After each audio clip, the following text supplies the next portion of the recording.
Bonjour, ici Michel de chez STUV America et aujourd'hui nous allons regarder comment connecter une prise d'air de combustion extérieure sur un foyer STUV 21.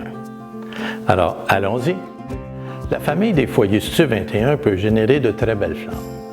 Et pour ce faire, ils ont oui besoin de bois, mais aussi d'une généreuse quantité d'air. La meilleure façon de fournir cet air, c'est via une connexion à l'air extérieur. En utilisant l'air extérieur, vous pouvez aussi éviter de créer une pression négative dans une maison, en particulier lorsqu'il y a un système d'extraction d'air actif comme une sécheuse ou hôte de cuisine tout près. C'est spécialement vrai dans les nouvelles maisons plus étanches. Il existe des options pour fournir de l'air extérieur au foyer, mais la première chose que vous devez faire est de passer un conduit isolé du mur extérieur jusqu'à l'endroit où vous allez installer votre foyer.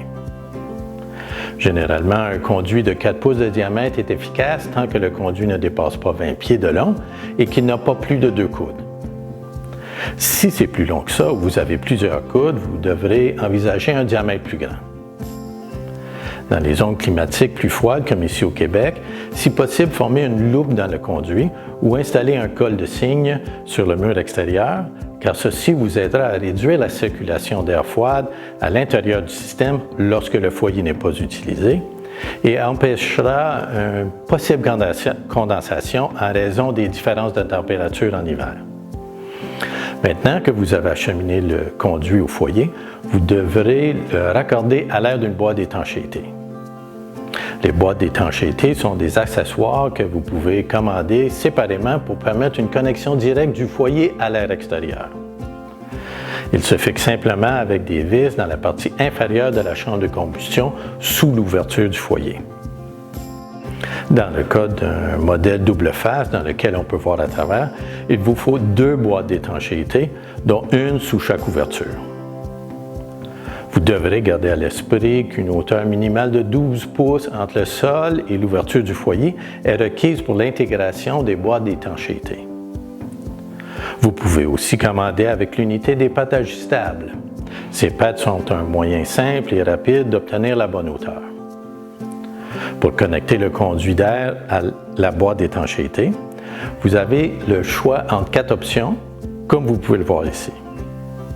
Retirez simplement la plaque de l'endroit que vous souhaitez utiliser et accrochez le conduit. Les trous ont un diamètre de 4 pouces, vous devez donc réduire votre conduit s'il est plus grand que 4 pouces.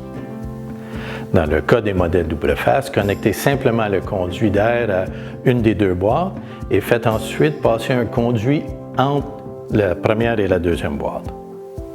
Ces boîtes d'étanchéité assurent une connexion positive et permettent à l'air extérieur de circuler directement dans le foyer.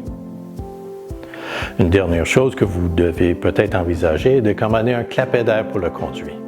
Ce clapet d'air est disponible en 4 ou 6 pouces de diamètre et empêche l'air froid de pénétrer dans le foyer lorsqu'il n'est pas utilisé. Gardez simplement à l'esprit que le câble d'actionnement mesure 48 pouces de long. Vous voulez donc placer le clapet sur le conduit relativement près du foyer. Alors, résumons.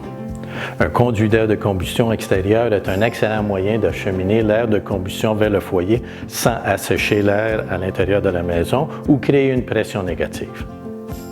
Des boîtes d'étanchéité peuvent être commandées avec l'unité pour assurer une connexion positive et leur utilisation avec un clapet d'air peut empêcher l'air froid de pénétrer dans la maison lorsque le foyer n'est pas utilisé. C'est tout pour aujourd'hui. Merci d'avoir été à l'écoute et à la prochaine!